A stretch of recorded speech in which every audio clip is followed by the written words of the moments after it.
నడమ ఒయ్యిలు చదువుడు బగ్గ పెరిగిందుల్లో కమ్మలు చదివేస్తున్నారు. కాకుంటే లైబ్రరీలా కాదు ఫోన్లా. హౌ ఒయ్యిలు సుత ఆన్లైన్ అయినాయి మరి. సందమామ కథల కాంచి సైన్స్ పాఠాల దాకా ఏది కావాలన్నా ఆన్లైన్లోనే దొరుకుతుంది. ఫోన్లకు దించుకునుడు ముత్తమంతసేపు చదువుడు.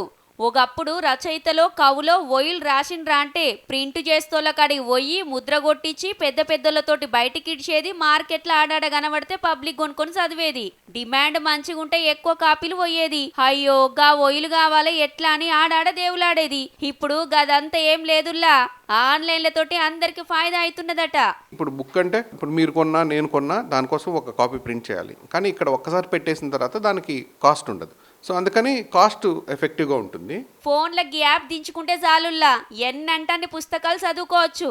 హే చదివేంత తీర్వాట మాకేడుందంటే రేడియోలో ముచ్చట్లిన్నట్టు చదివినిపించే ఈకమతి కూడా ఉన్నది. కాకుంటే ఏడాదికి గింతని ఛార్జ్ పెట్టిర్రు. ఇప్పుడు ఒక ఆఫర్ నడుస్తుంది 199 రూపీస్కి 1 ఇయర్కి మీరు అన్లిమిటెడ్ బుక్స్. ఇప్పుడు ఎలా అయితే మీరు నెట్ఫ్లిక్స్ సబ్స్క్రిప్షన్ తీసుకొని ఎన్ని సినిమాలు కావాలంటే అన్ని చూడొచ్చు, అలాగే 199 రూపీస్ కడితే మీరు మొత్తం ఎన్ని బుక్స్ అయినా చదవచ్చు. గదన్నట్టు టీవీలా ఓటీటీకి పైసలు కట్టి సినిమాలు చూసినట్టు ఓయిల్ చదవచ్చు వినొచ్చు.